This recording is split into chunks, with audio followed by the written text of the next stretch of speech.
I thought the diagnoses were done, but they'll always be the same. Penny for my dots, cause you know I'm tryna change. If I ever took a loss, charge it to the game. When we see guys, we don't slang. Any MC, I put them in the grave. I'ma make them disappear like my name was David Blaine. Flown like I'm Lil Wayne, came the way I'm setting flames. It's funny how niggas... Anyways, we are... Oh, that run after Taylor. This guy must be tired. Aaron Pierre. What's it? Aaron Pierre, that's Mufasa. He must be tired. He must be tired. You know what's funny? Beautiful man though. No, Beautiful. what's going on? I still haven't seen videos. You still haven't? Like, no, you know what it is? I've it's come up, but I just never watched it. Oh, you've come on, you never watched it. Yeah, that's Mufasa. Hey, that's a catchy song. Shout out to him. Do you know the thing is? I've never seen any content from the Jonathan Hudson interviews apart from the entrances. Yeah, I've actually same. never seen someone sitting on the sofa. I don't know how the set looks like. I don't know how the sofa looks like. I don't know anything about it. All I know is the Big Mama, Big Mama. Hey. Let's be him. Okay. They'll come be a bandit now. Light skin bandit. That thing you said was so true. Like the minute they found out, it's like one light skin girl in your thing. They're triggered. What? They're like, yo, this is what you like. It's like, oh my god, one sip at a time. Yeah, well, okay. For context, yeah, I saw a TikTok the other day, and it's like dealing with dark skinned women sometimes can be so stressful because they go through your likes, so they go through your following. They see one light skinned woman, and all of a sudden they're not your type. Yeah. Facts. Because I remember India, Dami Hope's girl. She was talking about like Casa Moore, and after she came back, and how Dami was with Summer, and originally Dami was with Amber, who was both light skinned. So obviously, in that instance, I probably get it a bit more because, but even with Amber, initially they were paired together. He didn't choose her. Maybe to her she is. I don't know where we draw the line. No, I think in comparison, because they were actually mixed. Okay, yeah. They were actually mixed. So I think she's full black Jamaican. So, but I understand maybe her. It's like I've seen a pattern. It's two. You've been here. The other two girls you've been with are of a lighter shade than I am. But I would say but initially the public paired them together. Dami didn't choose this one. Dami only chose the second part anyway. But I don't know, like, because I remember it being a thing back in the days. If a girl goes through your likes and too many. If skinny girl go to your likes, see thick girls, all of a sudden you're not into me. We just feel like that because maybe you're tall. I would like to ask a short king. If you go through your girl's like and you see like tall niggas doing shit, and you're like, yo, okay. I assume, yeah, right. When you're a short king, you kind of know. Yeah, of course. Yeah, you're just. I think men in general you're self-aware of your deficiency for the most part. Maybe some people aren't. Like if you're not funny, you're like, let me get my money up. Yeah, if you're broke, so let me be funny. If you're not tall, you try to like compensate somewhere where you know like, okay, this isn't my strong suit. Let me get. So I think for the most part, obviously there's delusional men, but I think for the most part, man, like Goody goes all the time. I'm fucking rotten. Yeah. Like, it's my personality that gets girls. So like I think there was awareness there. And I guess we don't have the same trauma that's tied to like. The people I like don't like me. Yeah. Well, colorism, like the reverse. I remember, especially in Balbriggan, especially the Congolese people in Balbriggan, they were like bleaching their skin because they were like, girls don't like dark skin niggas. For them, wasn't it? That was the Chris Brown era. Yeah, so nigga, like I was this close to participate. This close to participate. I couldn't imagine you with bleach skin. I couldn't imagine you as like. But you think about bleaching, yeah. It never comes out right. Yeah. Your knuckles are looking hella dark. Like your lips is dark as fuck. And also, the light skinness doesn't even feel. It feels weird. Exactly. If that makes any sense. It feels unauthentic, and you can see it. You can it's like, this you can almost look at some people and like, you seem like maybe it's the cheap bleach because allegedly man like Beyonce is bleaching and her one doesn't look the same. Oh, okay. Yeah, but I can, yeah, especially the public eye, they do anything. They do a lot for cosmetics and their beauty. But yeah, no, I was this close. The only reason I didn't do it is because you got gas. Yeah, and then like other girls that guys were bleaching for were still like on man. So I'm like, I don't need to. I don't need to do this. That man didn't need to do that either. I know, right? But they just felt like Chris Brown was killing it. That's why. Are people still bleaching? Because it's not a thing like it used to be. I don't know if I think I would assume again our age more people were like you're probably more secure in who you are as you get older. When you're 16, Like you tend to be a lot more insecure as a person. You're trying to like fit in, find your bubble. But I think as people get older, maybe they're like, nah, I don't need to. Is it secure or dark skin came back? Maybe that too. Maybe that like, too. no, It's cyclical. no, It's cyclical. Not everyone wants a dark man. Yeah. So now you're saying, what do I need to bleach for? Yeah, maybe that's hey. As much as people like to say, we don't do it for men, we don't do it for women. Bullshit. Sometimes you do it for the girl. I'm not gonna lie, right? If one day gal were like, we're not dating drug dealers or fraudsters anymore, there's a lot of them that would drop out. Yeah, a lot of them are. Yeah, like a lot of them are trying to provide a lifestyle that it would allow them to attract a certain standard of girl, and that's hey, that's the game. And if that's the game you want to play, but I don't know if some girls you would know that though, and you know this is not a lifestyle that you can sustain, but you'll still be there. It's just a thrill, yeah. Wait. As a guy, yeah, I chat to her babes, and she knows what you're on. Say you're like a fraudster, you're on crud. Some girl would know that. And they were still there. They still want to be part of this life because it's exciting, the thrill, and also you don't think like when you're in things. Sometimes you don't think about getting caught. Yeah, do you get what I'm saying? Or you don't think about what would happen if this happens. Do you get what I'm saying? Yeah. And then also, whatever happens, it just becomes normal. Like life just becomes. Yeah, no. So after a while you begin to normalize the situation in which you were grown in. Because even if you think of like show like Power, like the Tahidas, whatever, they're raised in that. So this is. Pretty much it's just life for them. This is just life. Do you get what I'm saying? Like people getting shot, this happening. It's just. Isn't that what Tommy in Same Past Power, or even and Natasha was her name? That was married to Ghost. Oh, Tasha. Like when they wanted to leave the game, I think Tommy was like, "This is all I know. Like, what am I gonna do if I leave? Nothing else." Yeah, like, I have to. And Natasha was like, "No, your goal is to be the greatest drug dealer of all like that New York has ever seen. So we're not gonna leave this life." So now I get it. People after a while you just normalize your situation and. I don't know, man. I think sometimes this life thing is just weird because like it's just funny how like when they tell you things, it's like on paper these are the things that we like, these are the things that we want, and it's never a drug dealer, but somehow they're always with the drug dealers. In this life, I have money. Everybody see that list that they have here. If you have money, they're like, if you're alright, if you're alright. Money's there, the list gets shorter. If they see a GLE, it's alright. Like it's short king. All of a sudden, you know what? Yeah, maybe a short king isn't that bad. I think that's like the bulk of a lot of it. It's like everybody has preferences, and you still get your preferences, but everybody can kind of reduce their preferences or come back a bit or spin it back a bit if they meet a short king, bro. How's it going anyway, bro? Yeah, man, I'm good. What about you? What are you saying? Yeah, I'm good. This is the first solo pod that we're doing this year. Yeah, man, it feels good to be back. Yeah. Last week, shout out to girls for having us. Obviously, we're going to be opening up the show for them. Come on. So make sure you grab your tickets. Come see the boys. February 1st, the Sugar Club will be there. Looking forward to that. They have a few people still lined up to announce that we're looking forward to that also. It's good. I think it should be a good night. I think the first podcast show of we were there regardless. Yeah. It's good. No, it should be a good night though. Yeah. Like then we get to grace the stage, get to do our thing. Yeah. I'm still trying to decide which charge I want to do on that day. Yeah. We'll see. Well, now that we've come back into the year, we're 7 days in. People said the year really started for some people on the Monday the 6th that people would get back to work. Or were you from the get go? You were like, I'm on the grind. I think I'm only like, I'm not gonna lie, I'm only really defrosting and like warming up and shit like that. Yeah. Oh shit, yeah. What about you? Let's talk about you. Yeah, no, like obviously we talked to the girls about giving myself more time and being more kind to myself than I was last year. Not that I wasn't kind to myself, but like I was giving a lot to other things. And then this time I can find the balance a bit better this year. So in doing that, one of the things is like, as you get older, do you know what I deep here? I was like, there's a lot of things that we don't need that we do that don't really require discipline anymore. We just take ourselves out of doing like necessarily hard shit or difficult shit because we don't have to. Like when you're in your parents' house, they make you study even when you don't want to. They'll make you go to do the dishes when you don't have to, or go to church when you don't have to, or go to sports when you don't have to, whatever.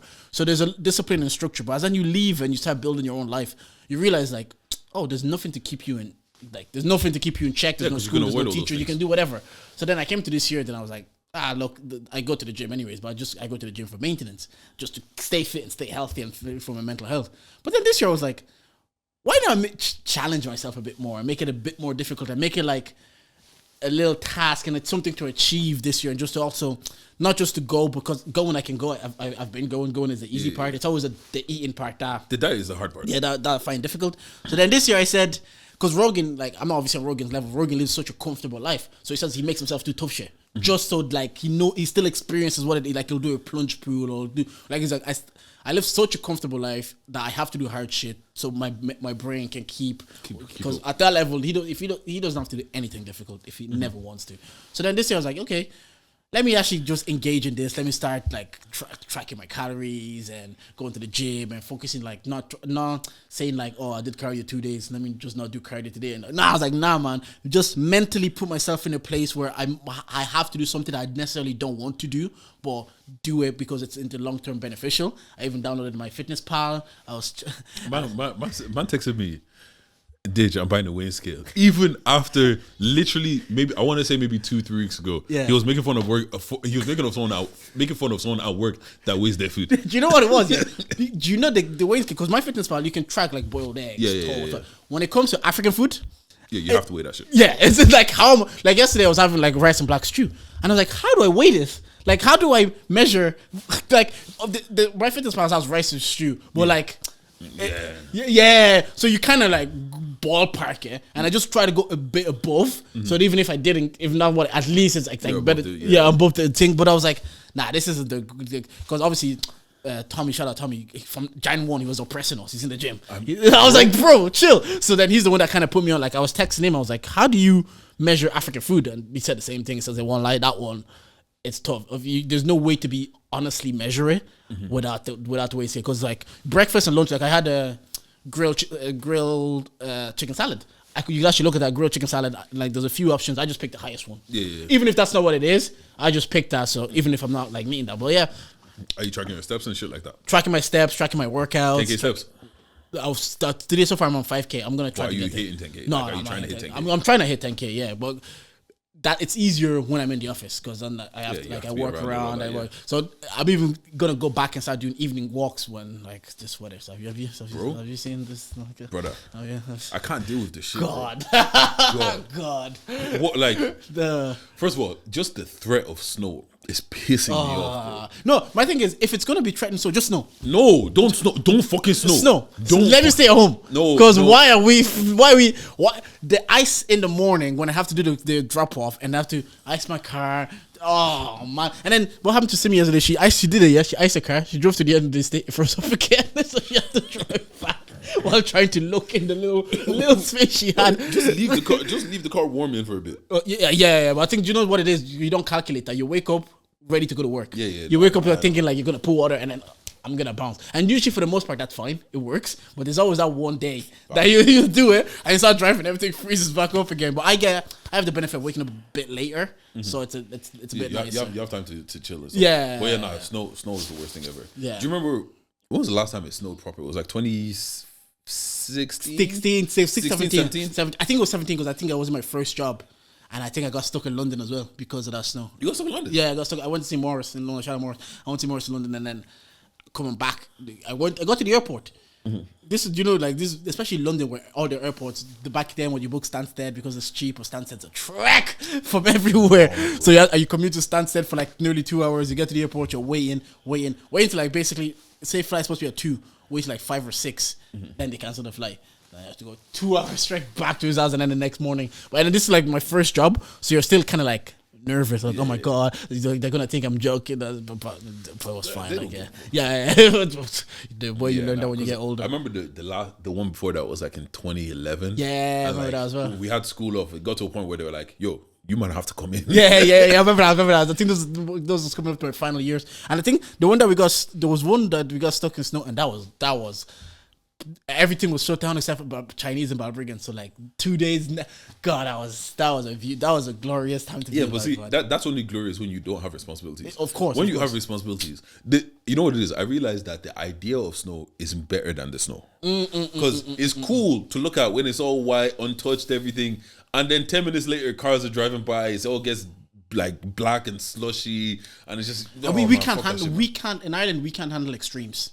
we're not built for it. Do you know, like Switzerland, countries that it snows regularly, they are built because they know this is the norm for it, so they're built for it. Or like in Portugal, where it gets really hot, they are built for because they know this is the extreme. ACs, all that it's shit. gonna get. But in Ireland, either extreme, we're fucked. In the summer when it's really hot, you can't even open your window because the heat's just coming in. Fam. You go outside, the heat is there. You stand like you're just like stuck, and then when you're trying to sleep, finding a position to sleep in that heat, duvet on. And Duvet off. No.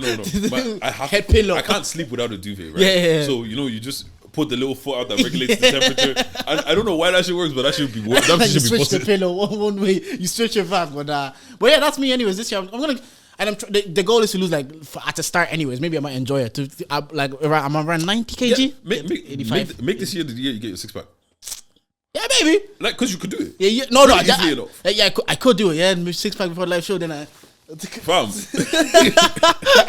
Back everything up. We started doing the verses, and then why am I playing all Trey songs? Look, fam. Why am I thinking? You know them ones. You call Simeo, come. Sit down. Why am I playing all Trey songs? Oh, that's funny. Oh no, that's actually hilarious. Yeah. But no, bro. This cold, I can't fucking deal with it, bro. Like, something needs to change. And every time this happens, it reminds me I need to live in a fucking hot country. Yeah, I think some people have said that next Christmas they're gonna go to a hot country, and that's why going to like seeing people return. You know what trend I'm actually liking?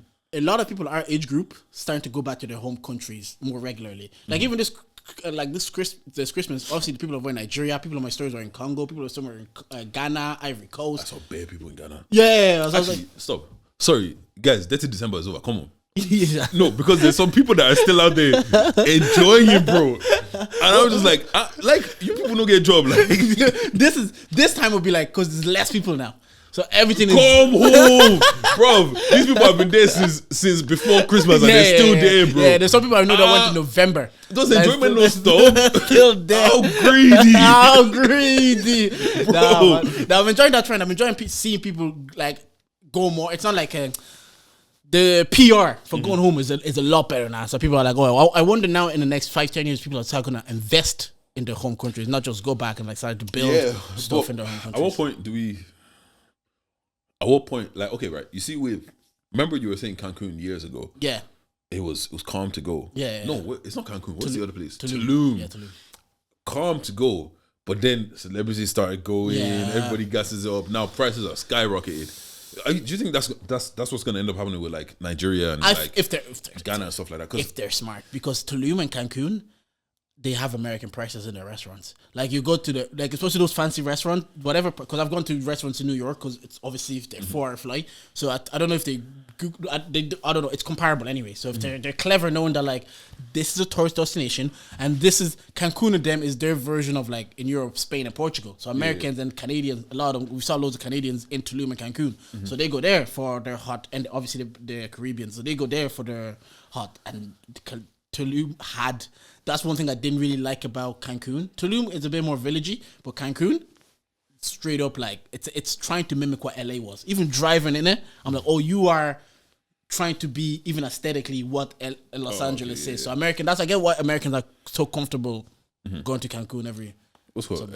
Side note, we're going for all these fires in LA, bro. Bruv, I don't even know what happened. I just saw wildflowers in Los Angeles. I don't even know in the forest. And you know, them man built the houses out of wood as well. Yeah. So that shit's catching quick. I saw people driving in the highway, and is this just one of those forest fires that just starts? Like I remember in Australia, it was happening a few years ago. It was kind of just happening. LA's been happening. Yeah, it's been happening, and I even remember I saw a clip today of Joe Rogan like 6 months ago had someone on, and the woman was like, "Yo, we're only getting lucky in LA. Like one day, one of these fires is gonna catch."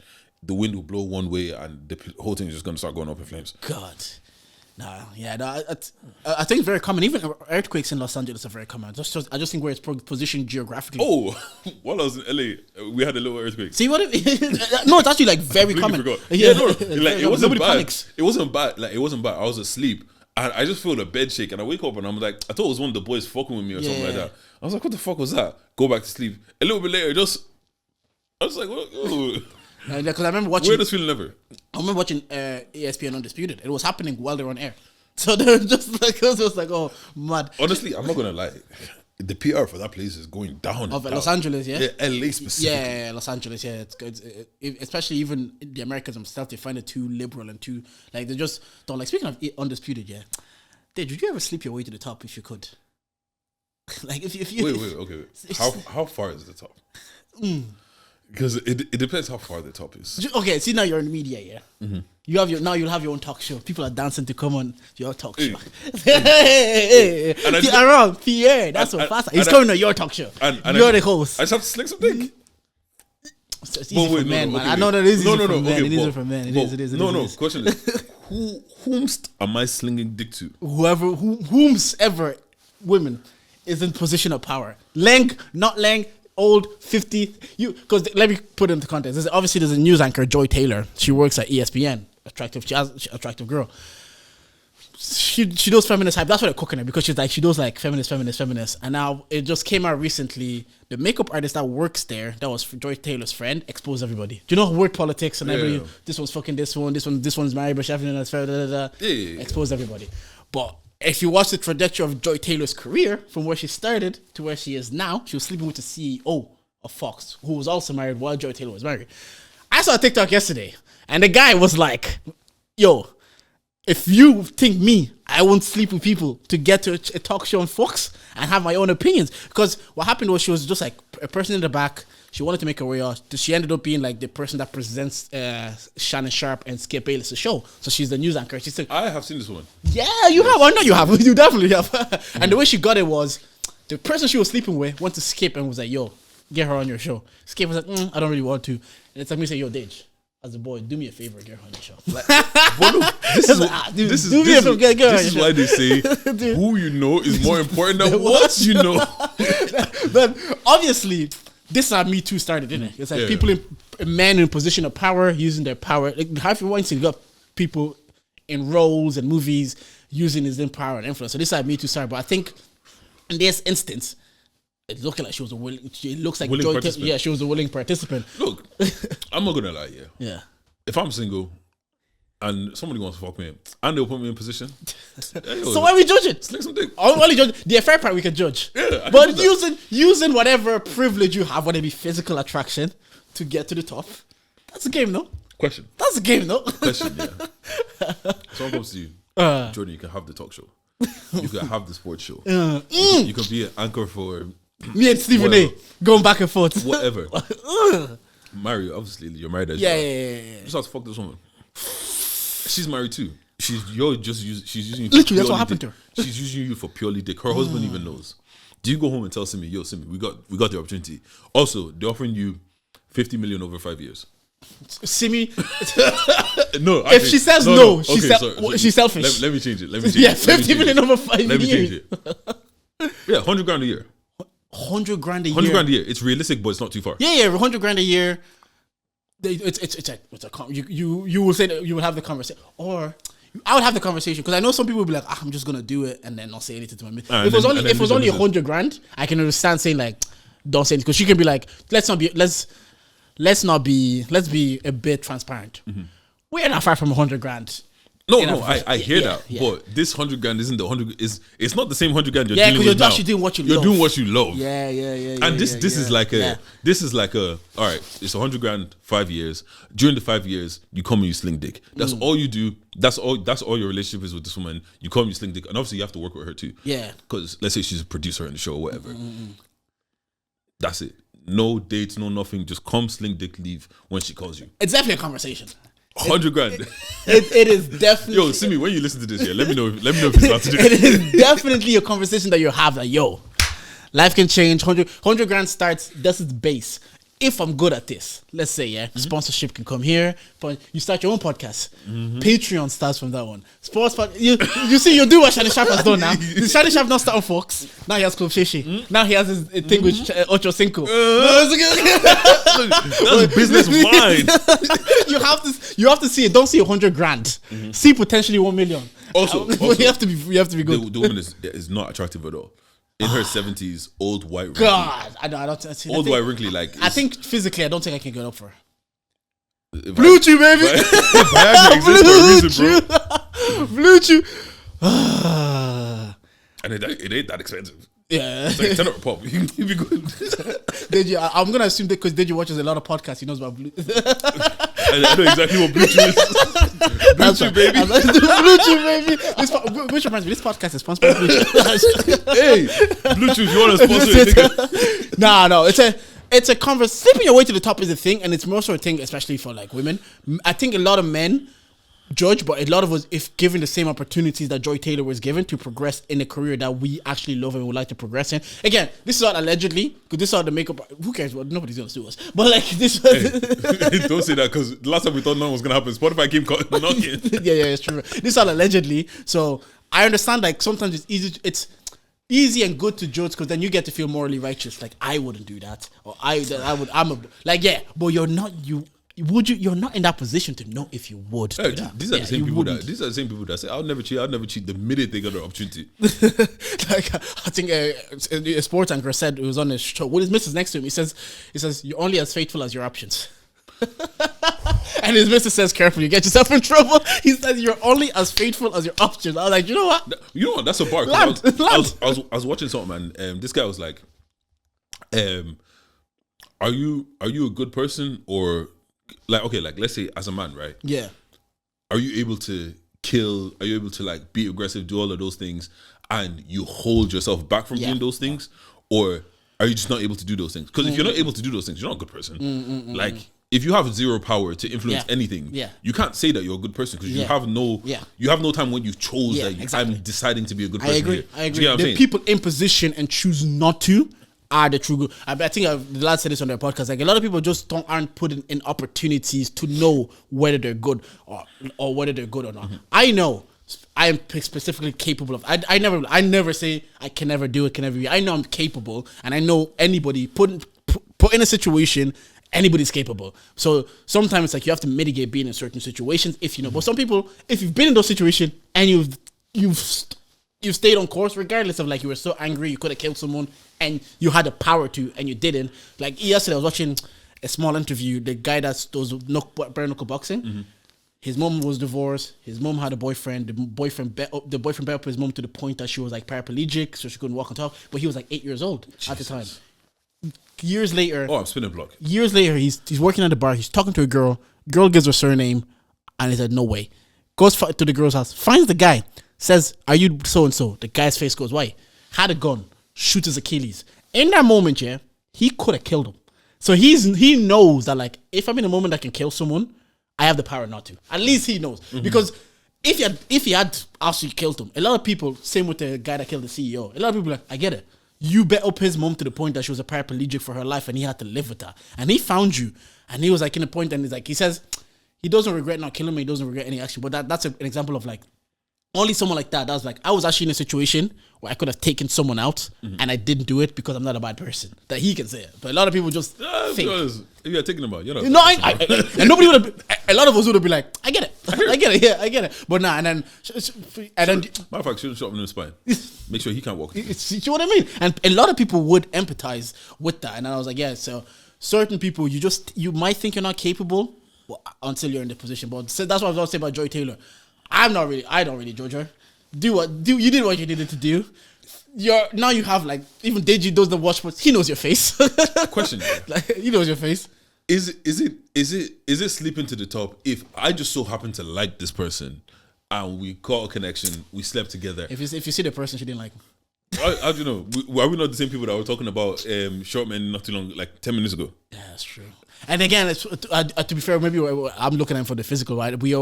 I think we've grown to understand that women also are attracted to power and money and protection and influence. Yeah, and also, even apart from that, you've been in the workplace long enough to see two people that's like, a good point. Wait, you two have a little thing going on? Yeah. And then apparently the mistake they made is like when she lived in LA, her husband lived in Miami, he brought her husband over, they all had dinner. That thing you're talking about, like seeing a connection between two people, the husband spotted it straight away. It's like, yo, are you and your boss like? Yeah, but you could like, are you and your boss? A lot of the time you can smell that shit, and that's why like, even when it's like, even like okay, obviously you have female friends and all that kind of shit. Like if I have a girl now, right? Like let's say I'm trying to date a girl seriously, or she's my girlfriend or whatever, and I've got a female friend that's like proper my guy, I'll put you in the same room. Yeah. So you can see that it's not that. Yeah. Do you get what I mean? Like, No, that's fair. because that's how the girl will be like.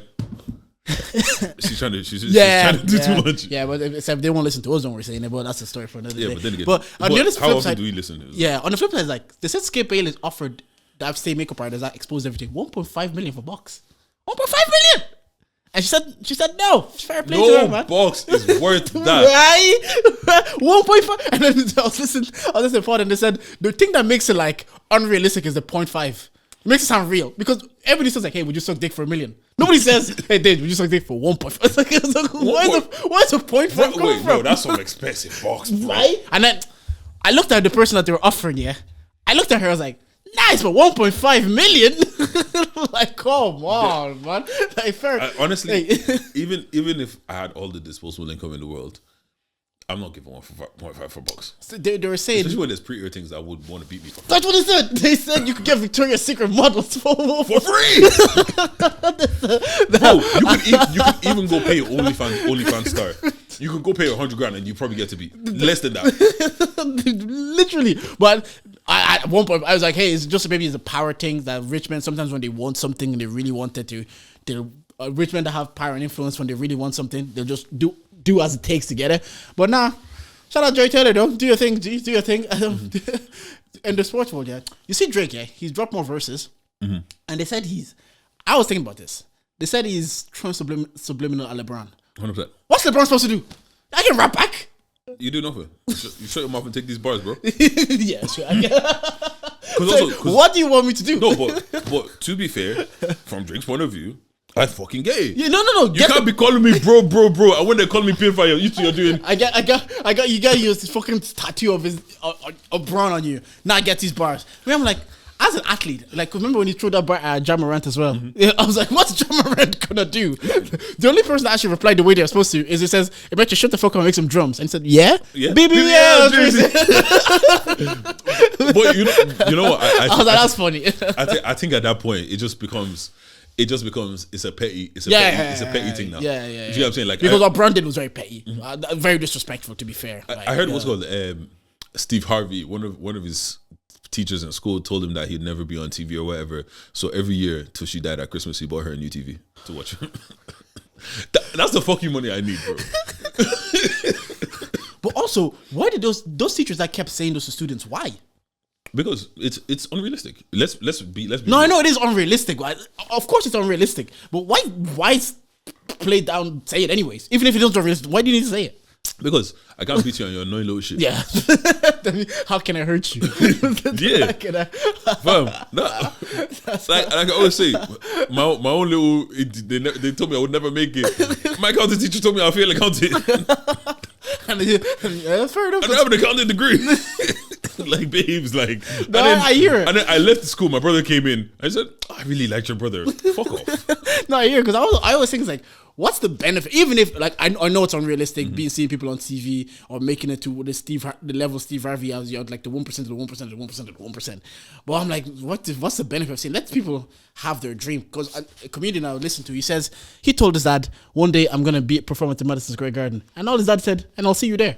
And like, why just not say that? And then the comedian actually ended up performing at Madison Square Garden. So shout out Drake though. We need to just move on. Let it go, bro. All right, quick question. Over. Yeah, you can only pick two.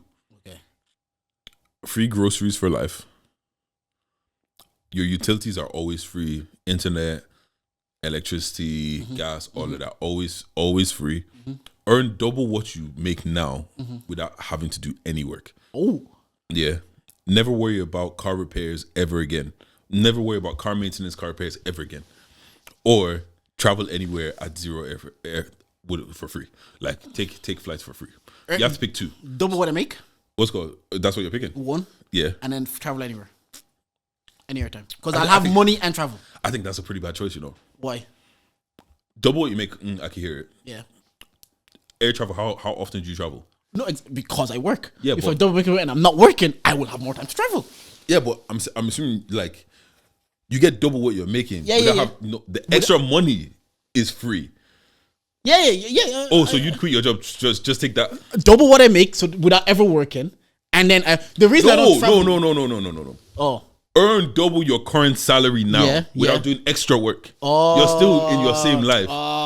Your salary just gets doubled. Okay. I thought I was double when I make. I quit working. Oh no, I was like, that's too easy. In that case, I will double what I make, and I'm still working. Yeah, I guess. Because I'm not gonna lie, I don't see how you go past free groceries. Yeah, and I was gonna say free groceries, free food forever. Yeah. Like, think about how much money we actually spend on food. Yeah, I know. I don't have to think about it. God, milk is 15.50. I live it, so yeah. Double grocery definitely for one, and they double the salary for because actually, I don't think I'll take free flights. If I still have to, you still have to pay for what's called fucking accommodation and shit, all that kind of stuff. You're not getting spending money. You're literally just getting the flight there for free. I think that's so. Yeah, but if I was if I was making double what I make, I could still, the accommodation, because I'm not working. If I still have 27 days annual leave and I have free flights, what's the point? Like, that's what I'm not doing. I'm not doing anything. Wait. But car maintenance. You have 27 days annual leave. I picked the wrong place to go, man. We enjoy where we are. God is good. Man, it's so funny how I was talking about this job when I started compared to now. I don't even know if I want this shit. We enjoy where we are. God is good. Hey, you know what? What would you pick? Sometimes shit gets better with time. Yeah, that's true. I'd probably take food and.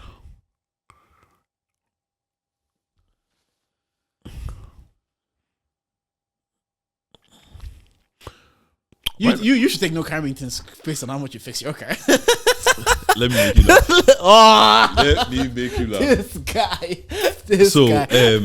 So remember I told you not last week, like a couple weeks ago that I needed to, like, there's a couple front suspension things that don't know if it's gonna get covered under maintenance or whatever. It got covered under my warranty, so they did all that kind of shit. They fixed all it or whatever. They retracted it or whatever. So I'm driving on the road now. And like it's peeling to the left a little bit. So I called them like, yo, I think you need to retract my shit. Take it back to them yesterday. Guy calls me, he's like, yeah, you need 2 new front tires. Oh God. You probably need to retract it after that. God. Probably need to do. I'm just like, and I still have filters to replace. I still got all, and I'm just like, bro. You have an expensive ass car as well. Because that's what happened to me when I went to get service. They said you need 2 fresh, and they said you could take but like we would recommend that you get 2 new fresh tires. And because my son's in the car, I don't want to take risks. I was like, I end up paying like 660 euros over Christmas over my car. Fucking hell. Yeah, well, you know, I gotta pay. Yeah, you know what, low-key, if we're talking about this instance right now, it'd probably be car maintenance, food. Yeah, no groceries, and but to be fair, because God is good, my job is handy. So if I double what I was doing for what I'm doing now. flows free groceries. I think it's one of those ones. Can I go to Heritage and get free food as well? Or is it groceries? Let's go groceries. Food is too. Yeah, food is too. Fam, I'm going Nobu every week. Do you know I have to go Nobu at least once. I have to now. Yeah, because I feel. How many rappers are going to mention Nobu? How many times am I going to see influencer like opening story? I see Nobu. If it's over fucking rated, Do you know they're cooking food bloggers now? Why? Because they're going to places, the restaurants are paying them, saying like, "Oh, you should try this." Next months are going, people are going, food is trash. But I think that's why Keith Lee does so well, because it's like, I want you to treat me like I want to give. Like when he goes places, he never uses his real name. He doesn't like. Apparently, there's a thing over in America where people are putting Keith's name on like Uber Eats and stuff like that. So they're like, "Oh my god, it's Keith Lee!" They make the food proper. That's genius. That is clever. Because when he orders, he says he doesn't even use his own name. Because he wants the authentic feeling of. Yeah, like, I know. I get it, because there's a conflict of interest. If you're going there because if you're ordering Domino's because Domino's says, "Can you make content with our food?"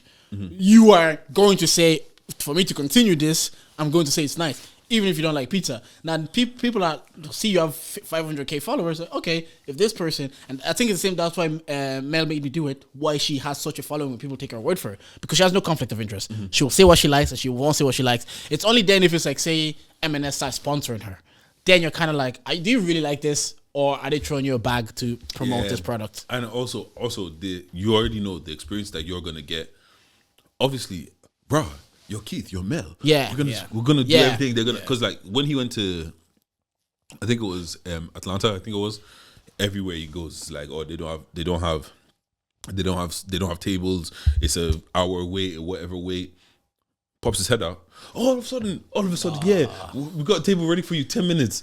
In this life, have Clout. money. And clout, bro. Yeah. Like, No, 'cause it's I get actually, it. it's actually crazy. Yeah, no, there is. It's a lot of things that I guess it's probably going to be across other products as well, even holiday places. Because my boys right now is traveling the world. He's like, I think he's going to South America next, and I was telling him like, yo, make content. Yo, sorry. Back to this boy real quick. Yeah. What got for him? What you mean? You don't get anything. He left his job. Fair. He left his job to travel. He was working in Switzerland, and he's getting to that stage where he kind of like he wants to settle down, and he's like, look, I want to start building a life somewhere, and he hasn't decided where that is. I think it probably won't be Ireland, and he's like, before I start building a life and decide where it is, let me travel the world. And he was in Asia, like Japan, and then other parts of Asia. He went to the Maldives. He texted a group chat one day, waking up, he says to the Maldives, I'm going to work, drop my son off. I was like, fair play, different lives. Yeah, different lives. So then he's in Kenya, and he's gonna, after that, then he's gonna go to South America and enjoy that as well, and then North America, and then come back here. Must be nice. Yeah, He's yeah. back to he's thinking about making content. Yeah, no, I was telling him like, yo, bro, this is make content. And I even said, bro, if you like, send me the content. I will make it. I will cut it up for you. I'll just do like at my desk or something. But he's like, nah, blah blah blah blah. He went to a hotel, and the hotel was like saying, oh, he's traveling. The hotel says, oh, just post this, and we'll give you free breakfast every day. I'm like, brother, you can get free accommodations. You can, but he's just like, nah, Nigga man. might even be able to get free flights. He's like, oh no, I don't want to do this for a famous thing. I was like, yeah, bro, it is what it is. But at the same time, I'm like, this whole trip, because now you'll be like, I'm spending so much money. I'm like, they love it. Love it. Oh, even because like I've even seen, like, I remember opening up Dammy's Snap one day.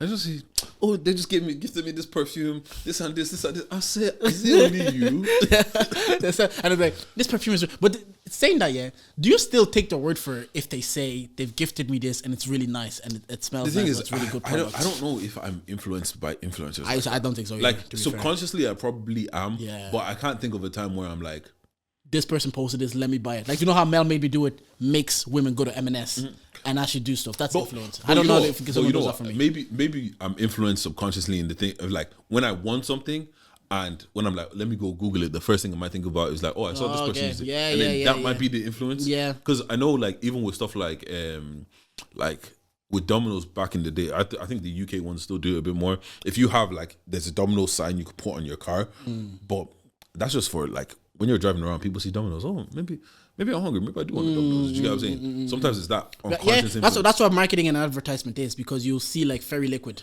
You see the ad on YouTube every time. Now you go to Tesco, you want to buy washing up liquid. Why are you drawn to Fairy? Because that thing in your head, it just tells you like, yeah, maybe we are influenced more indirectly as men, whereas maybe we can see the direct influence for women, because they'll go to like, if they're looking for a birthday dress, they might go to a certain person's Instagram or TikTok and look at what they have and then be like, okay, I like this, and then try to recreate that version of it. Was it not just, who's this girl? Some girl just flew to the UK to go try Mel's matcha thing. Yeah, Bro, yeah. fam. Once that popped, Yeah. I was just seeing. Bro, they dragged me to M&S. I was like, oh, because the nearest M&S was Omni Santry. That's the nearest, like, for we live Drogheda. So I was like, okay, I'll pull up there. And then I was like, yeah, but there's certain stuff there. I get it. They have this toffee thing that you make.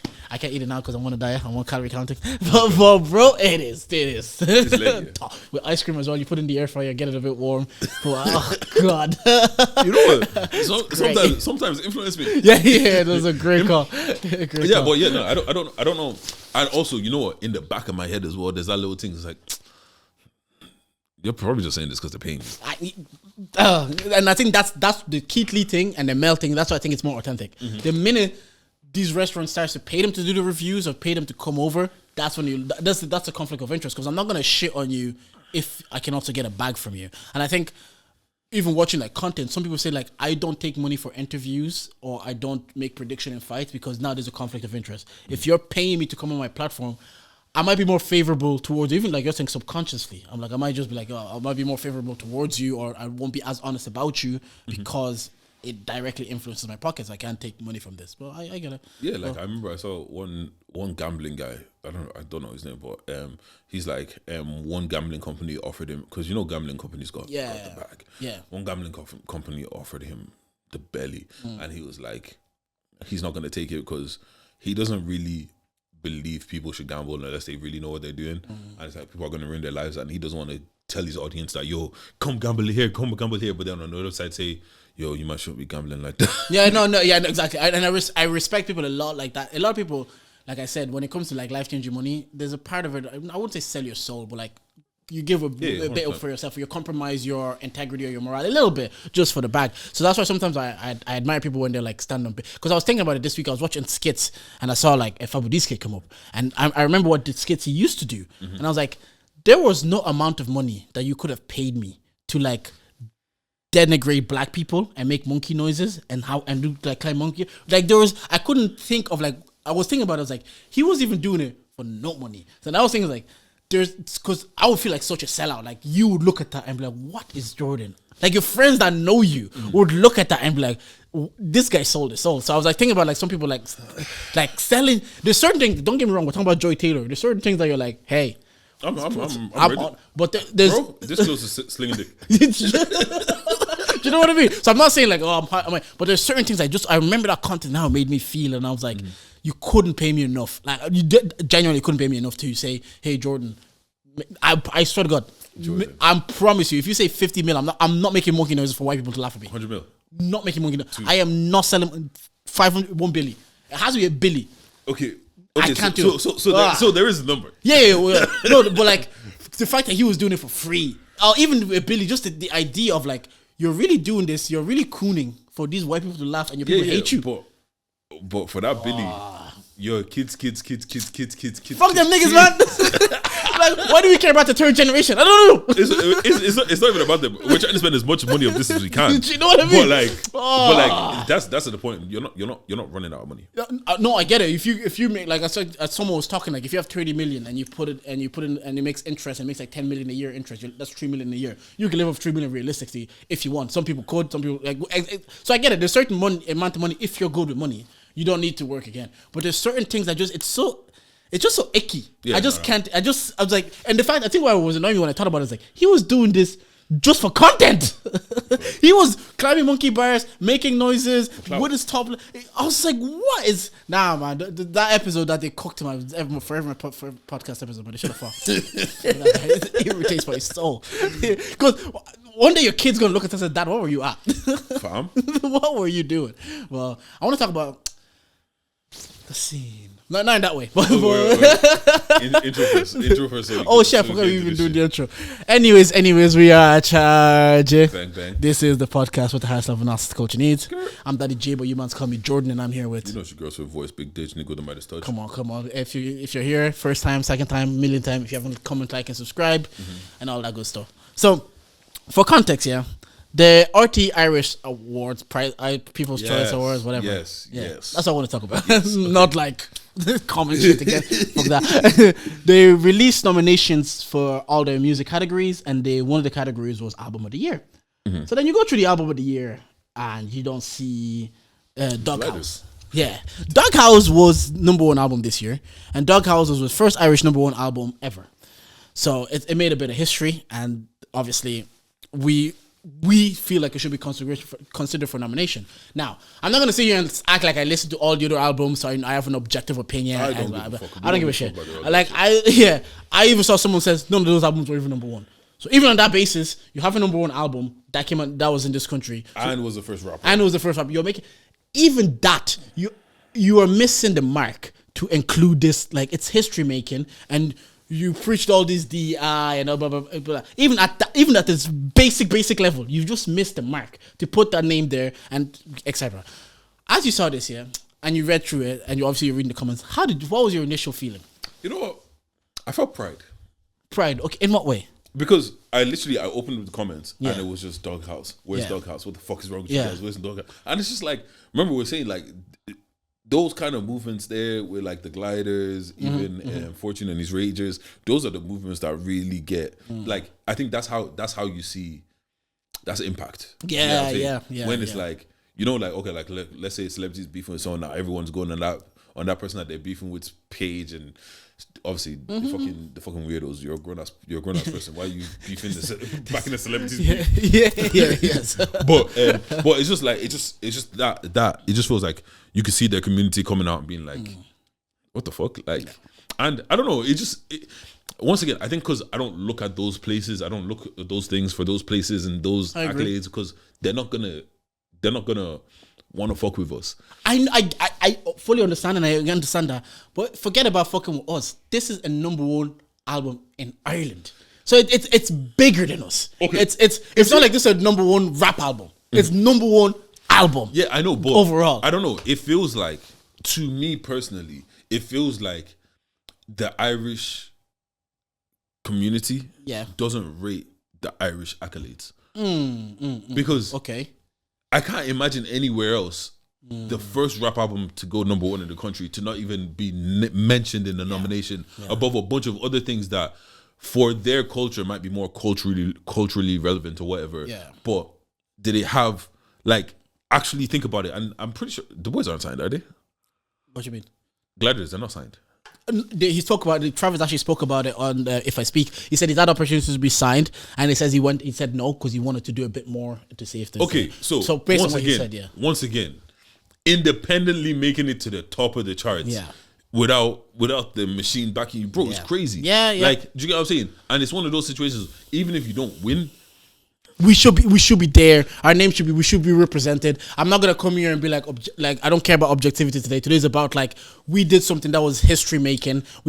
We have an album to do. Like I said, in 2024, that was the only concert I went to because I fucked with that movement so much, and to see it there. And now I know, like, we've said this. It says, like, and if I'm side note, if I'm the Black and Irish Awards, I'm like, I'm doing that shit. I'm like, can you see now? Can you see who celebrate you now? I was literally just about to say I'm not shining sharp meme. I was literally just about to say, I think this shows us once again why the Black and Irish Awards, as much as we shit on them and like we kind of just like overlook them or whatever, it kind of shows how important it is, because even when you've done something history making, literally history making, they still overlook you. So when the niggas that fuck with you really say, yo, come collect this thing, come collect the thing, bro. Show up on the day, dress nice, wear suits. You to say, collect it with pride. If you like, cry. And cry. If you and like, then put it in a bar and then shit on niggas that don't have them. One that wore 2 years in a row. I told him safe. Pass the bro. Say something. But and I think it just shows, like, I don't understand how okay, wait, so the highest accolade for music in terms, it's supposed to be the charts. And especially in our country, you should fuck with our charts. Exactly. We got there. We did that shit. Not backed by, because you know these men have backing. These other men have backing. Do these men have 95s? I don't know. Whatever. These men are doing their thing on their independent flex with all these different things, and they get to the height of where you're supposed to be able to get in Ireland. And it's not even like, oh, it just happened to be a slow week, or they were only on top for like 5 minutes and then something changed. They officially got the thing, and still. And it wasn't one of those Apple number ones either. Let's be real. It wasn't those Apple number where you can, let's say, you can buy more sales than you need to. You can get your first buy sales. Now you're number one.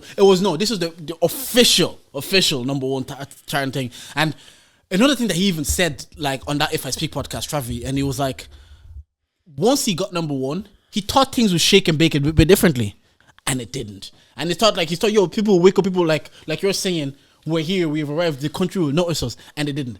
And a part of me hated that, but also liked having that knowledge, because now you understand what these things actually mean. You understand, like, oh, you can get number one, but what does it really change, or what does it really mean? Maybe less so for people that look like us, or maybe, and it just goes to, like, we will start to lose talent here. And I know they will start taking their talent, like they will do the LeBron and take their talents to South Beach. They will take their talents somewhere else because they feel like, I'm underappreciated. I can get the number one album. I can sell out shows, but you guys here aren't pushing us. And I guess that goes to the point is, like, then we have to start pushing ourselves and supporting ourselves. But again, there's so little of us. How much of an impact can we really have as the small community that we have? You know. Okay. While that was there, right? I was looking in the comments, and I saw one comment, and it goes, it's actually really concerning the amount of people of color in the comments who have grown up in Ireland but are refusing to acknowledge the likes of Kneecap, who have been instrumental in the Irish language and arguably the most groundbreaking act in any of these categories, and Fontaine's DC on global tour for 2 years, hugely successful, but the people of hugely successful, but the people of color want to cry because they're saying Ireland is, you know, when people don't, they're ranted. Yeah, what's called Fontaine's DC on global tour for 2 years, hugely successful, but people of color want to cry because they're saying Ireland is culturally out of touch.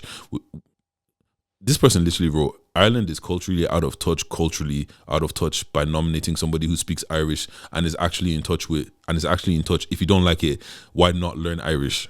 Wait, it hasn't stopped.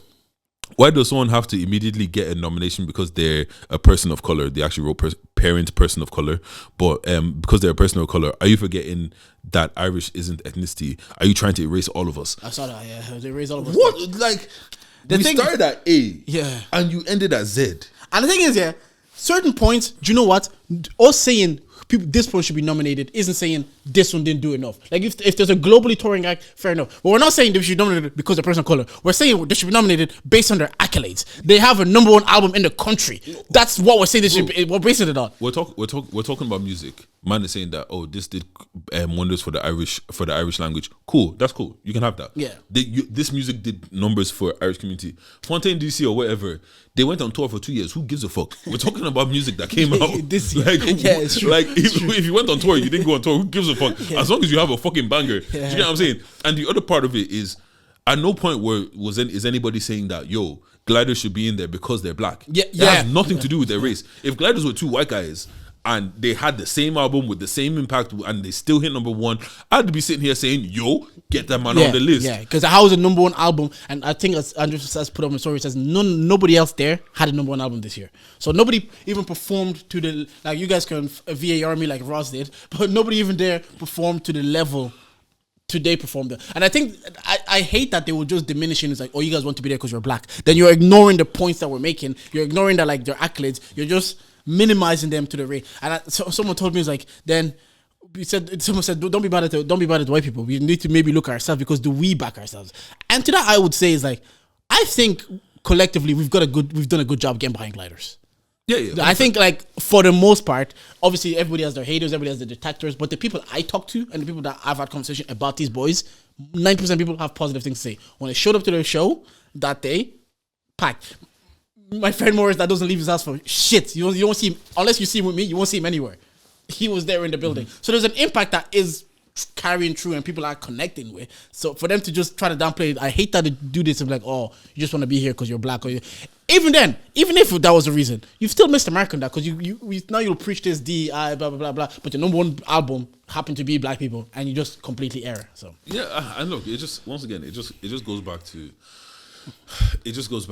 there's a certain thing that's going to stop us, and sometimes our color is the thing. Yeah. Because if gliders were 2 white dudes, do you get what I mean? Like, it just, Blockbuster wouldn't slap as much, but it's okay. facts. It's alright. It's alright. Because like let's say if it was a white rapper that did what they were doing, if it was a white rapper that got posted on KSI's thing, if it was a white rapper that has all these Americans what's called reacted to their shit, if it was JME cosign, remember the JME cosign? You get what I'm saying? If it was a white rapper that did all of this shit, these man wouldn't shut up about it. Yeah. But all of a sudden, it's 2 black guys. Look, like I said, 2025, when the Black and Irish Awards come around, you man better... Yeah, pull up for the awards now. Because then, these people have shown us, there's always saying you have to work twice as hard to get half the recognition. And this is a pure example of Guys got #1. This is a pure example. And there's no recognition. So when the award comes this time around, and I get it. Like, I was actually going to make this point. We let's not do too cool for school again, because creatives, artists, they want, I don't see myself as creative, but let me put it this way. We want validation. Wait, sorry, you're literally making content today. You are creative. Fair enough. We want validation, and that doesn't have to be like the boys want an RTE award. The validation could come like the impact I make, etc. But there's a certain validation that a creative wants, whether it be numbers or likes or selling out shows or awards. So I don't want to then, when the award show comes around, you put in all this work during the year and you see you might not get nominated, even if it's not about you. I think it's time for us to start backing the awards being a thing. I think it's time to start playing those. Oh, it's not time to celebrate ourselves yet, because as we've seen we get a number one album. They still don't think it's time to celebrate us. So when will we now put ourselves on the front? Because at the end of the day, when will it be time to celebrate us? Exactly. Because a lot of us might have been long gone out of this thing before the celebration comes, and it's once again like, and that's what they say about DJs. That's what they wanted Hamed to be celebrated. They also like Hamed because he laid in the groundwork and he was never celebrated. And so they're like, celebrate. If there was somebody, I know, and him I hear when they say DJs, I hear him, Frank, just those two are here because they created a cultural moment at one stage of my life. Like Urban Friday, and it was like, and then they start bringing artists over. They start bringing artists to the arena. So those ones are like, oh, we need to celebrate them, even if it's like a memorial. You know, those memorial awards or something.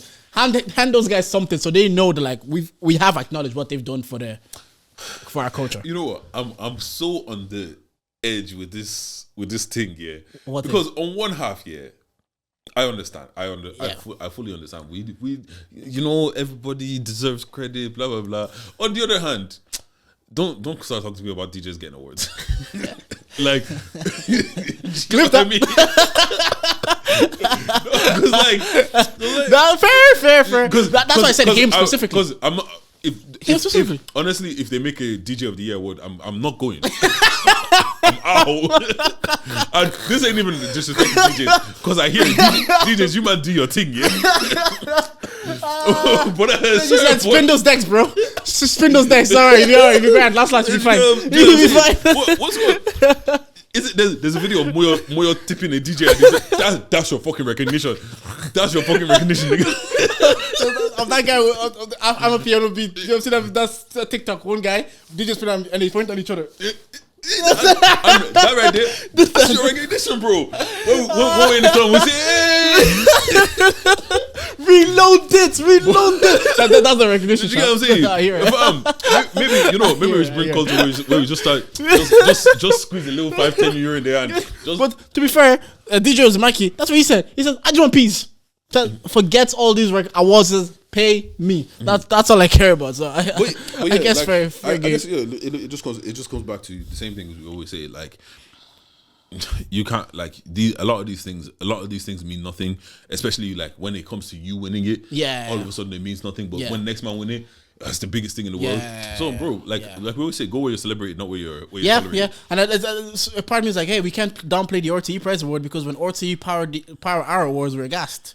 So it is something to be recognized by RTE. It is something to be right. We can't now say fuck RTE because when RTE powered us, we were like, oh shit, look, that's a good move, you know. RTE, so man, we can't downplay it now. No, if you want to power us, look, just power by RTE. Hopefully it doesn't. Hopefully this doesn't start discouraging people and taking their talent elsewhere, because we do need the talent. The only way it grows, I think you were saying this with Jafaris, is this the people that are high level are constantly putting out high level content. That's the only way it grows here. But I also understand if you don't feel, to your point, you don't feel appreciated, you'll go where you feel appreciated. Yeah, but and also like, you know what it is? I think for me this just shows that I think to a certain level they don't rate their own thing. Like there's certain historic things that's happened that is kind of like use that moment. It's like, yo, that's what I'm saying. What's called Cello getting top 10. I don't think that was even outside of us. That wasn't mentioned. Yeah. And okay, look, I can hear it. Maybe seventh isn't something to be celebrated, but the niggas that got number one. Maybe seventh isn't, but the first album to get top 10 is. You know what I mean? Like you have to contextualize things. If this was like the fifth rap album to get seventh or something, maybe I can hear that small. I'm like, whatever. But it is history breaking to be the first rap album to make a top 10. That's history. To be the first rap album to make to be in the top 3, which they did with Full Circle. That's history. The history is continuous. I was listening to like Stick to the Plan and Living Proof today. I'm like, that 2021 to 2023 Irish music run. Go it. We had like Peak Cello, Peak Officer, Full Circle. I was like, Joe Vinci with Dump Flint and all that. I was like, this what a run. Take me back, man. So Take me back. Because if everybody went silent 2024, 2025 is everyone back outside. I think everybody, podcast included. Yeah, I think we already have 2 live shows announced. Yeah, announced. Yeah, I think so. I think that was a year in between where people were grinded so hard, and the lot was released between 2021 and 2023, like during that pandemic run. I think last year we even said it was like it felt a bit quiet, a bit more of a quiet year. I think this year the volume is gonna turn back up again. But yeah, shout out Gliders, man. Keep doing your thing. We will keep supporting, and even more so now than before, because you guys have to feel like even though those mans don't appreciate you, your community and your people appreciate you. I think it just goes back to the same thing of like, yo, the most important thing in this thing is building that community. Like nothing is more important than the community. Like accolades, all of this shit it means nothing if you don't have your core group of people that are gonna stick by you. They're gonna buy your shit. They're gonna do this, because at the end of the day, the accolade that you think is worth something, the Grammy nominated person, if the person at the top says, "Yo, turn your lights off," what are you gonna do? Yeah. Like what's her name? The woman that Oprah had beef with. Miss Parker. She did Miss Parker. Oh, I don't know what you're talking about. Oh, what is her name? What's this woman's name? She was on Club Shay Shay. Oh, I know you're talking about now, but I can't remember her name. I can't remember her name, but her getting blackballed. Monique getting blackballed. Like, bro, Monique is, she's not a little person in this thing. Yeah. And somebody high up didn't like her and she got blackballed. We're literally seeing Drake sue people saying that you guys are trying to get me out of here. Exactly. This is Drake. And even what's called, I remember I was watching something and 50 was like, yo, while I was on top, I understand that my label was G Unit, but they're also G You Know. Yeah, he said on Flagrant. Yeah, he says the same people playing the game with the same people paying 50 Cent. So, like, to earlier point, there is a conflict of interest for them. Like, we're just trying to make money. If you're hot, if the game is hot, I'm your label. I don't care who's. I'm gonna play both sides. Yeah, so that's what the people at the top don't care. They just see the bottom line. So what's called this week? I've been consuming a lot of children content, like not children, like what's called essentially, right? I was watching this TikTok, and this guy was like, every night before he puts his kids to bed, he always has a little conversation of like, oh, what do you want to talk about? Kind of a situation. And his daughter was like, there was like a new girl in school or whatever, or a new person in school, and like everybody's trying to be friends with her, and she's like, she doesn't feel jealous, but she's kind of like worried that she doesn't even know if there's like, obviously she didn't say this, after probing her, he got to it, but she's a little bit worried that maybe her friends won't be as nice to her or be friends with her because they're so new. And he was just like explaining about like, oh, the fact that he feels like feelings, there's no limit on feelings. You can't have, oh, you're only allowed to love 2-3 things and shit like that. Is that true? There's no limits on feelings. Yeah, I 100% agree. There's no limits. There is no limits, but you can wear yourself thin also. So like, I think there's a saying that like, you've not met everybody that's going to love you, or you've not met everybody that you're going to love at this stage in your life. Maybe. Yeah, fair. Yeah. So I think it's like, just because you love the people in your life now, doesn't mean you can meet another person today and love them also, friends wise, whatever. It doesn't mean your feelings are now. You've given all the feelings you have already to the people you have. Yeah. You can still have all of us in your life. So I love the boys, and then you go start a new job. You meet new guys. Like, I love that guy, and it just keeps going. So I don't think, and that doesn't diminish how you feel about like my friend group have other friend groups, and I don't think that diminishes the love they have for me and the love they have to give them. Hey, no, I can be the only good friend. But even to that I say, apply that to monogamy. Polygamy. Anyways, I don't think. Continuing on, then the next TikTok I see was like, this girl's in the car with her mom and she's bawling her eyes out because apparently, someone in the class was having a party, but they invited everybody in the class but her. Oh, how'd you deal with that? Like, because I couldn't imagine seeing my little daughter break down crying. It's like, how come everybody got invited but me? Like, why are they leaving me out? Like, how do you even deal with that? Do you get what I mean? Those are moments you don't even, like you say, you have the conversation, I don't know, you try to find out why and you try to tell them like, look, it's nothing to do with you. Like, I don't know, you try to reassure them. As much as kids is kids, as much as kids are kids. And that sticks with people. Yeah, but as much as kids are kids, as much as you want to tell somebody that it's not your fault. Yeah. Bro, I can't have everybody. Yeah. And fully enough, next TikTok I see is this guy saying, I'm making sure that my kid is the popular kid in school. Yeah. So on one of the days, he just pulled up with a shitload of pizza. And it's like, let them know that you're that good at this pizza. But then that becomes transactional. And your kid then starts to think that, do people like me or do people like me because I bring pizza? So there's also like if you keep doing it, like the people, if you just like, I think you have to regardless, it is a tough lesson, but you rather let people learn like you for being you, because like you were saying, they're people, as much as they're kids, they start to recognize shit. Because when they don't have that pizza, they're not getting the same attention. And you'll know as a kid, even the kids that used to bring Game Boys or PSPs to school, when he doesn't have that PSP, niggas never really, so he feels like he has to bring that PSP every day so people can be drawn over to him. And they know that, and like, oh, do people like me or do they like that I bring my PSP and they can play with it because they don't have a PSP?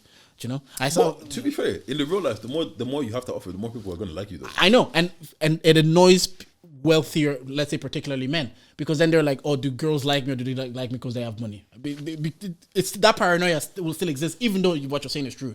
The more wealth and status you accumulate, the more attention you draw to yourself. But then you start to wonder, is it because of attention or is it because of me? Yeah, but even remove wealth, even if it's not wealth, the more you have to offer, the more people are going to like you. Full stop. Okay, like remove wealth altogether. Fair, but then you will still think it's like, do people like me because I offer them something? Especially if you know, like, okay, whatever you're offering. If people only come around or mostly come around because of what you're offering, after all, you'll become to detect it. But low-key, are people not coming around because you're offering something? Like let's say with like a Chris or a Morris or whatever. Yeah. Granted, it's probably gone to the situation where it's maybe not Chris, because Chris is essentially like Chris is a brother to you. Yeah. Like I don't think, apart from having the same mom, that's the only thing that can make Chris more of a brother to you. Yeah. But like, let's say not a Chris, like a Morris or something, right? Morris gave you the ability to be on all the fuckery you wanted to be, because he was also indulging in that fuckery. Yeah. So that is what made that really blossom. Do you get what I mean? So is he not also offering something? Yeah, no, he is like, okay, offering every relationship, friendship, you are getting something out of it. You're not like, even you're offering me there's a podcast that we do, there's every relationship, it comes transaction, like you see people is like, if I feel like if I'm always the one chasing the friendship or whatever, I'm not gonna chase the friendship. That fair point. To even work, there's like, you're offering me something, that's why I'm here. So every single relationship there's an exchange. What I'm thinking is like, when it becomes tangible things or things that like are beneficial life was like, me and Morris now, we can hang out. What's there to offer apart from conversation and just quality time? That's offering. But what the pizza thing is like, you are offering food and a feeling and something that's tangible. That's different. The PSP, you're offering playtime and whatever. So of course, in every Simi offers me something, I offer Simi something. Every relationship, you're because if you stop offering, that's not looking like a bum. But what I'm saying is like, in that instance or other instances, wealthy men, that's why I said wealthy men. It's like, you're offering something that they deem tangible. That's the reason they're around.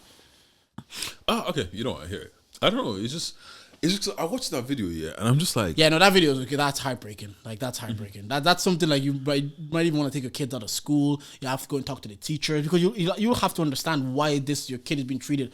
The whole class except my kid. Like, I'll have to talk to the teacher. I'll just like, why is fuck the teacher? I'm gonna talk to your mom. Yeah, straight. Or even what's happening here? Because I don't know. Like, you know what? It's things like that. Like, I don't know. Do you ever have a fear of like, what if my kid comes home one day and has a problem, but I genuinely just don't know how to deal with? Yeah, and it's a lot of us. We just stayed in silence because we thought like, what's our mom gonna do, or I might even get in more trouble.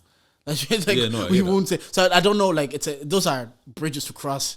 Hopefully, like, you want them to say it, and it's also recognizing like, I won't always have the answer or the solution, and I won't be like that situation. Like, why your kids asking, why didn't they invite me? What did I do that?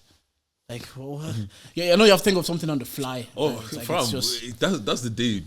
Whatever you want, we'll get. Yeah. Let's go. Let's go ice cream. Let's go Smith's. Let's go McDonald's. We'll go here after. Fam, you get that's the day that you're getting. I think that's it. I think then that's a good point, because if you have known to say, you can offer them moments or a day that they can make them feel better. Like, but even then, it's not really dealing with the problem. I know, like, we're just papering over it. After it's wild, it's the validation of the people that they say are their friends that they want. You know, especially as a kid. It's like it's like, oh, why wouldn't Dylan invite me to his birthday? I haven't talked I don't know. I wonder. Like, I never really, because I didn't have to deal with it. Or my parents didn't. I didn't go to home. My parents with such issues, which is like, maybe I don't know. I wouldn't know how to. We never give our parents a chance to kind of help us handle the situation, so we know for the future. Yeah, but the thing, we never give our parents a chance. Yeah, low key, you have to put yourself in that position to get that chance. Like, okay, with this guy that talks to his kid every night, it's like, what do you want to talk about? You're giving your kid, making that kid like want to talk to you. Safe like, space. It's so natural for them to talk to you. Do you get what I'm saying? But you that you've never spoken to me ever. Yeah. When you come home, I go to my room, and you're the same person you want me to come to you to tell you that I'm having relationship problems. It's okay. Go read the book. All right. Fair enough. See, this is why I told you shouldn't even be having boyfriend. Fuck off. Fair enough. What's going? Actually, you know, I saw something on Twitter or something the other day, and this guy is like, he went to go what's called travel the world or whatever, And when he was in Thailand, he went to like a massage parlor, obviously got the happy ending and all of that, and he really enjoyed it. Like, it was a great experience. But then he realized, like, yo, he wasn't really drinking while he was out there and shit like that. So he started frequenting those places more, and like going to like when he goes to some like a different part of Thailand or something, he was like, where's a massage parlor, right? Until one day, he's in a massage parlor. The whole thing happens. He finishes. It was great. Whatever, you know. She gave him sucked him off and did it. Whatever. Yeah.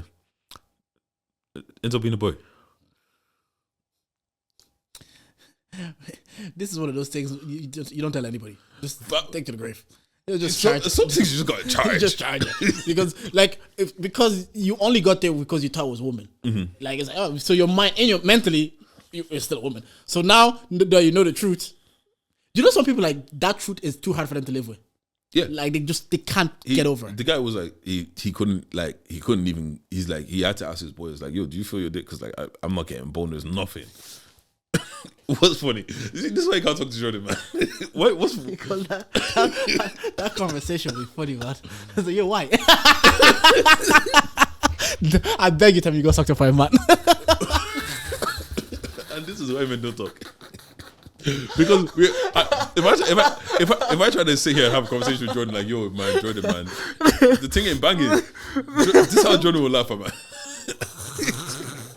It's because I'm not in the situation. This is it. Jordan, if you were in the situation, this is the exact thing you do. I love to be. No, I love you. It's what emotional intelligence calls for, man. It's why you need to be emotional intelligence.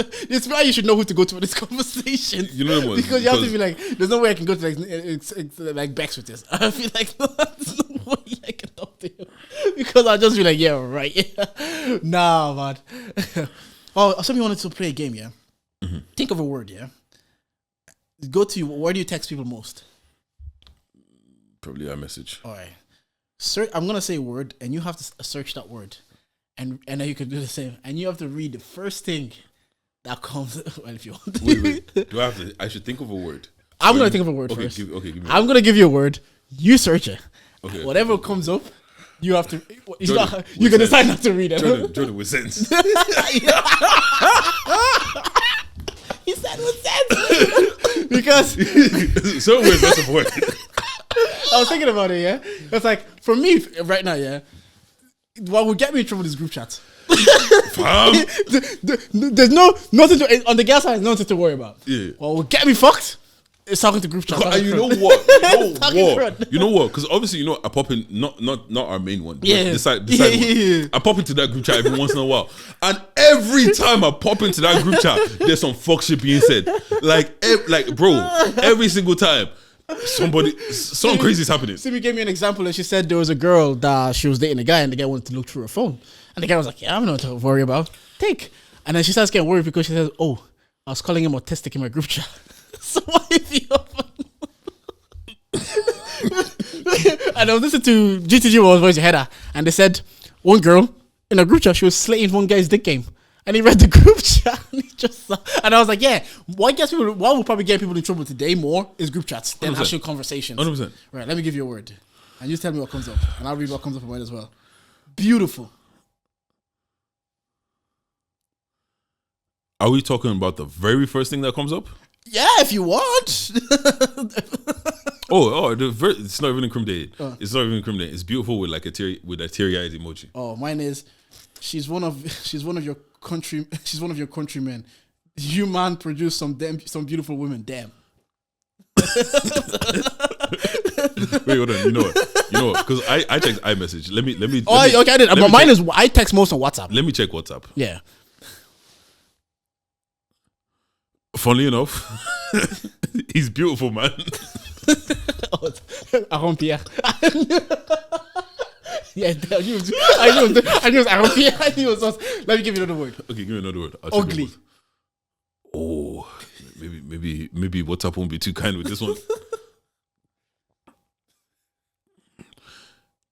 That's what I've been trying to tell y'all. Not the ass part, just the ugly.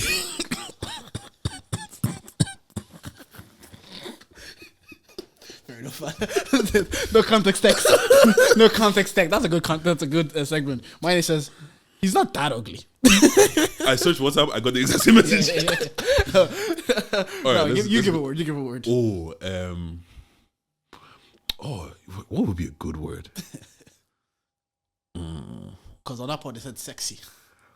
You know, let's go sexy. That's sexy. Let me see.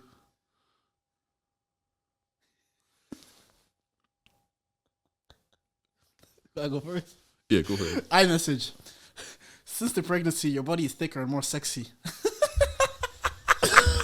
Hey.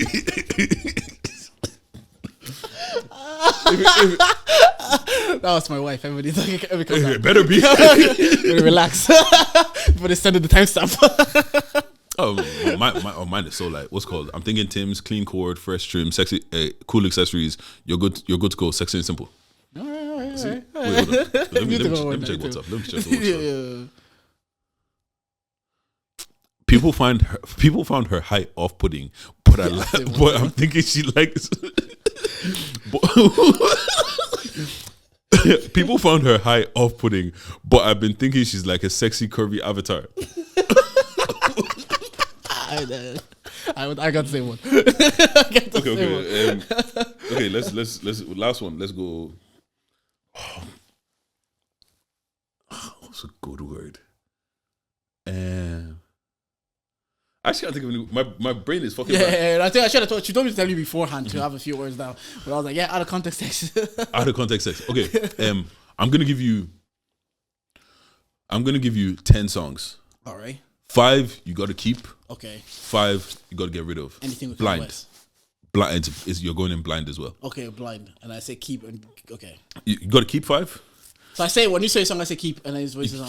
Keep or remove. Okay. You decide which ones you want to keep, which ones you want to remove. Yeah. Let's go. All right, Lil Baby freestyle. Remove. I like it, but I'm this first one. I'm hoping. I'm hoping. All right, hold on. I did because I'm actually just going through my playlist. I was supposed to get this ready earlier on, but I didn't. Not like us. They not like us. Yeah. Keep. All right, fair enough. Hold on 1 second. What's it called? No role models. Keep. Cole. Fair enough.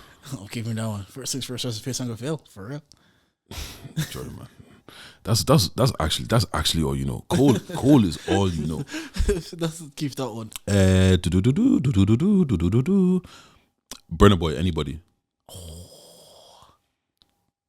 I love Burna, but I'm anticipating better songs. I'll drop it. Okay, Rihanna, Man Down. Drop that. I don't really like that song. Zayn Malik, Pillow Talk. I love that song. Keep that one. Pillow Talk. I see it. Miguel, All I Want Is You. Sell that one. J-House, Friendly. Yeah, keep that one. Where's your horse, man? Let's get friendly with I it. saw what's called have a thing the other day.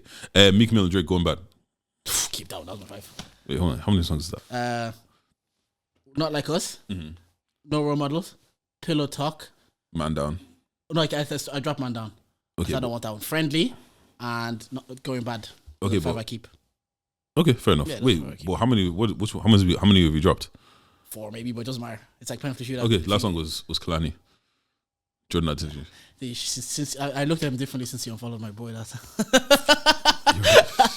nah, I like that song, but I didn't love it. Mm-hmm. I didn't like it. It was fine for me.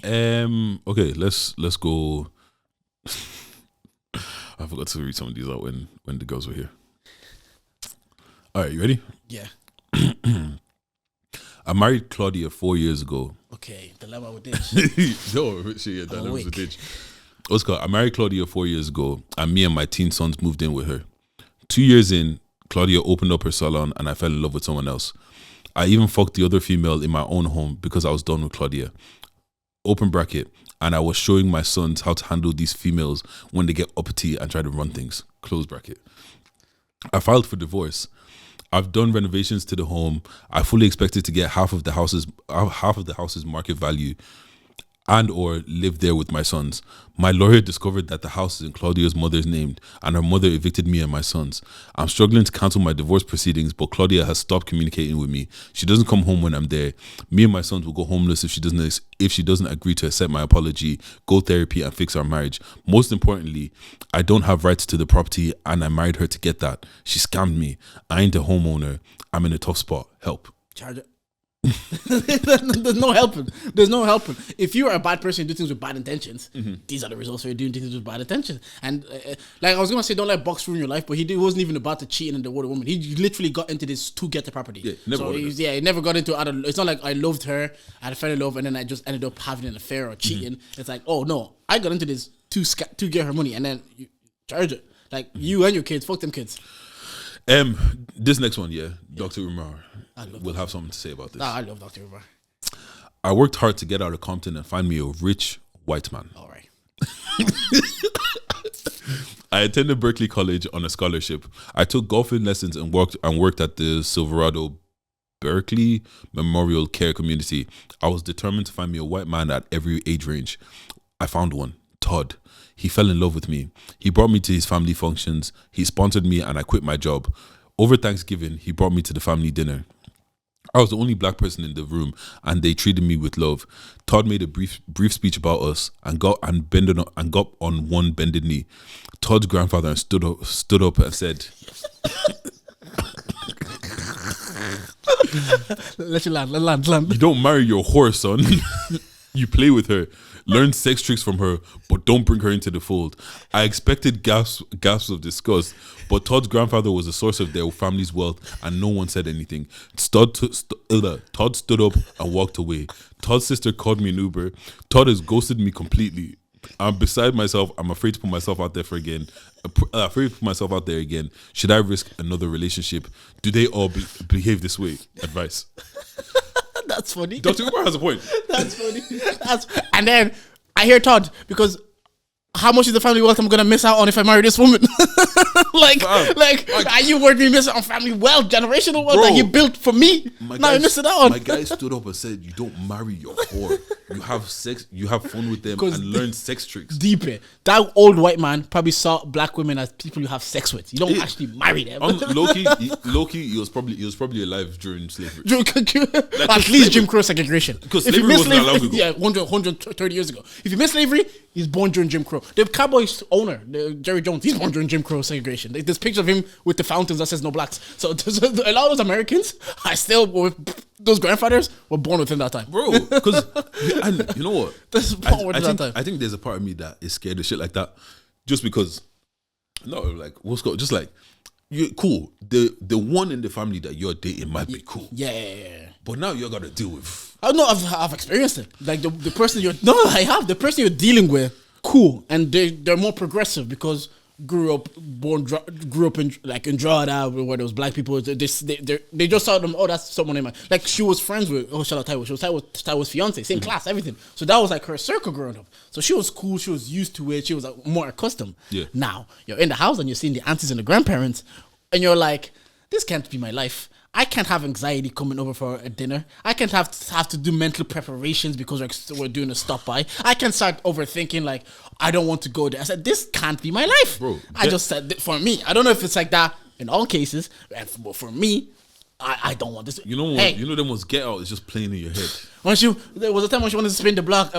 I said, you should never let me get out. Because if I was in it, I could have like gaslit myself to try. Mm-hmm. But you know when you're in a situation, you can gaslit yourself to try. Once you're out of the situation, you're like, nah, it's like, I'm not doing this again. Got another one.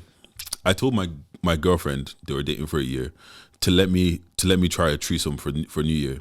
She said no. I told her, we're doing it or I'll leave. Her, do what you need to do. She won't find nobody as good as me. And we both know this. Shock you. I turned up the pressure and start packing my things. Open bracket. I had nowhere to go. I wanted her to think about her life without me. For a threesome? Bro, close bracket. I had my female friend / side chick bring her truck around to help me move my things into storage. Girlfriend sees the other female and she just sits there looking like she's about to cry. I carry the last box to the truck and girlfriend runs up to me to give me my toothbrush. Her, y'all take care. My side chick lives in a 2-bedroom apartment with roommates, and I can't stay with her. I don't have storage. I need to go back to my main. I need to go back home with my main, but she's changed the locks and is not responding. Legal aid said I had tenancy rights until I moved myself out. Help me, yo. Brother, first of all, I actually kind of respect you for saying on business like that for a threesome. You actually went to stupidest thing. You actually went to there. I was like, shout out to you because I wouldn't even suggest it. And if I didn't, to shut it down, I'd be like, yeah, fair enough, man. But for you to actually packing it, you even have to pack. Bro, the minute she goes, do what you need. You should have known. Babe, I'm sorry. You should have known. And a lot of people leave in their egos. They think, like, yeah, you think you're better than me? Bro. Me? Fam, shock you. That's what we say. You can't say it can never be me because, oh boy, will it be you? Fam, how come my guy said we both know she would never leave me. Bro, man, it shock you, bro. Oh, boy. Look, yeah. Look, let me tell you something. Everybody in this life is fucking replaceable. And last everybody be alright. Do you get what I'm saying? Everybody be alright. Fam, the amount of work you have to go out there to go do to get some pussy versus her just standing outside, you lose that because I don't know who was explaining this. The way the game is, like, women, even though they want to have sex, they just don't want to have sex. So they still want you to be like, for a lot of them anyways, still take me out and what. So you're still gonna be like putting in work, even though she wants to have sex with you anyways. Even if she just wants to have sex. Exactly. You still have to put in a bit of work to get there. So yeah, well, that's it. Anyways. Anything else? I actually enjoyed those dilemmas. Those were good. I don't know where'd you get to. Don't worry about it. All right, okay. I actually enjoyed those ones. What, if you guys, yeah, let's go. Actually, okay, let's go one more. I actually gotta tell a story about my boy being scammed. Finish me.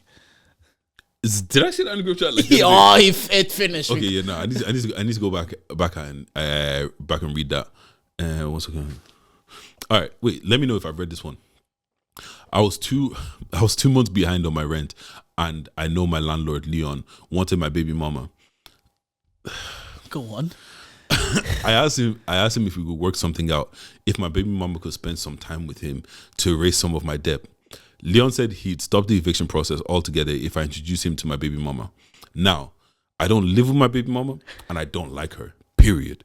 I tolerate her when she comes through, my 7-year-old son. I arranged for her and Leon to meet when she came through. I never told her to hook up with him. My landlord Leon is short, light-skinned, and wears thick glasses. Oh. My baby mama likes dark-skinned men exclusively. They met. She rolled her eyes at me, and Leon walked her to the elevator. 2 months later, Leon set her up rent-free in one of his properties, and she started dating him hard. He got contact lenses, and he has a swagger. She dropped my son off, and Leon was in the car waiting for her. Leon forgave 1 month of rent, but the eviction process is back on. My son told me that Leon is his mommy's new boyfriend, and that Leon asked him if it's okay if they get married one day.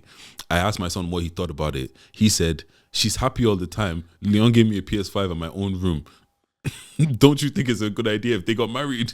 Do you know what it is? That thing we were talking about later, you scrap that. Leon has money. Man said several properties. Put it in the property. Man goes, "I want my baby mama back from that light-skinned snake." I thought he hated her.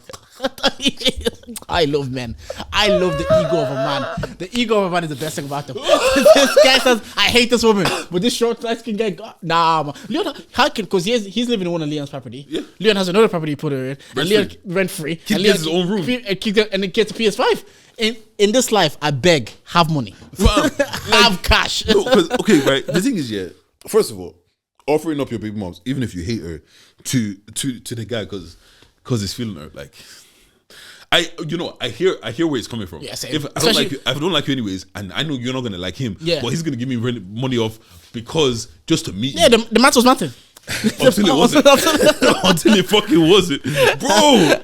Now, okay. So you only got 1 month rent free. You're losing your baby moms. You're losing your son, and you're losing where you live. Georgia. That's what we said in this podcast. If you make it to the end of this podcast and you didn't like anything that we said, well, you can charge. Bang, bang. Thank you for listening.